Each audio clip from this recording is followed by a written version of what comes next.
ಈ ಪ್ರಪಂಚದಲ್ಲಿ 800 ಕೋಟಿ ಜನ ಇದ್ದಾರೆ, ಆದ್ರೆ ನಂಗೆ ಅಂತ ಒಬ್ರು ಇಲ್ಲ. ಸರ್, ಹಳಬ್ರು ಖಾಲಿ ಮಾಡಿದ್ರೆ ಹೇಳಿ, ನಮ್ಮ ಹುಡುಗ ಎಂಟ್ರಿ ಕೊಡ್ತಾನೆ. ಏಯ್ ಇರಯ್ಯ, ನಾನು ಬೇರೆ ಯಾವ ಓನರ್ ನನ್ನ ಮಕ್ಕಳ ಥರನೂ ಅಲ್ಲ. ನಾನು ತುಂಬ ಸ್ಟ್ರಿಕ್ಟು. ಕಂಡೀಷನ್ ನಂಬರ್ 1, ನಾನು ಬ್ಯಾಚುಲರ್ಸ್ಗೆ ಮನೆ ಕೊಡೋದಿಲ್ಲ. ನಾನೇ ನಿನ್ ಹೆಂಡತಿನ 3 ಹೊತ್ತು ಬೇಯಿಸಕ್ಕೆ. Condition number 2, time to time ಬಾಡಿಗೆ ಕೊಟ್ಬಿಡ್ಬೇಕು.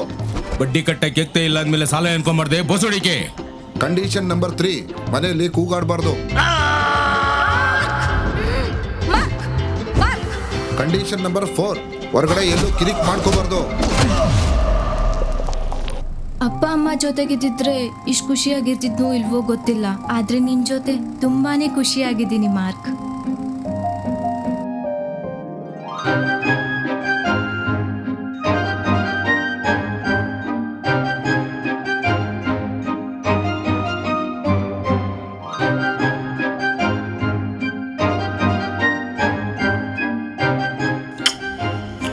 ಇನ್ನು ಮುಂದೆ ನಾನು ಇರ್ತೀನಿ ರೀತು. ನಿಂಗೆ ಅಪ್ಪ ಅಮ್ಮ ಬಂಧು ಬಳಗ ಎಲ್ಲ ನಾನೇ. I love you, I love one and only you.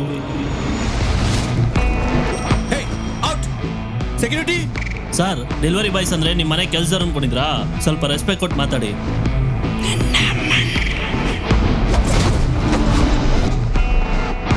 ನಾನು ಕೋಪ ಬಂದ್ರೆ ಬಾಯಲ್ಲಿ ಮಂತ್ರ ಬರಲ್ಲ, ಕೆಟ್ಟ ಮಾತೆ ಬರೋದು. ನಿನ್ನ ನೋಡಿದ್ರೇನೆ ಭಯ ಆಗುತ್ತೆ ಕಣೋ, ಸ್ವಲ್ಪ ಕೋಪ ಕಂಟ್ರೋಲ್ ಮಾಡ್ಕೋ. ಅವಳು ನಿಂತರನೇ ಕೆಲ್ಸಕ್ಕೆ ಹೋಗ್ತಾಳೆ ತಾನೆ ಮಗ, ಅದಕ್ಕೆ ಅವಳು ಕಷ್ಕಾಂಜಲಿ. Mark Mark Mark, I don't want to fight with you Mark. Please, ನಂಗೆ ನೀನು ಬೇಕು. ಬಾ ಮನೆಗೆ ಹೋಗೋಣ ಪ್ಲೀಸ್. ಒಂದೇ ಒಂದಿನ ಸುಮ್ಮನೆ ಇದ್ದಿದ್ರೆ ಇವತ್ತು ಅವಳು ನನ್ನ ಜೊತೆ ಇರ್ತಿದ್ಲು.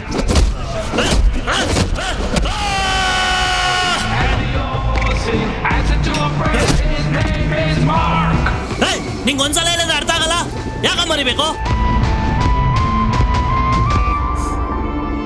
ನಾನು ರಿತು ಜೊತೆ ಸುಮ್ಮನೆ ಜೀವನ ಕಳೆದಿಲ್ಲ ಯಶ್, ಅದಕ್ಕೂ ಮೀರಿ ನನ್ನ ಜೀವನೇ ಕಳೆದಿರೋ ಥರ ಇದೆ.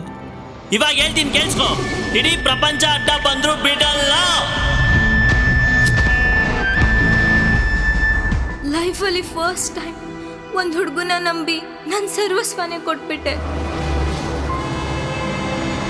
ನೋಡುಗರು, ನಾನು ಇಲ್ಲಿ ಯಾರ ಬಗ್ಗೆನೂ ಕೆಡ್ದಾಗ ಮಾತಾಡಿಲ್ಲ, ಹಾಗಂತ ನಂಗೆ ಇಲ್ಲಿ ಯಾವ ಅನ್ಕೊಂಡ್ರೂ ಭಯ ಇಲ್ಲ. ಸ್ವಲ್ಪ ಹೊಸಬರ್ನ ಬೆಳೆಗೆ ಬಿಟ್ರೆ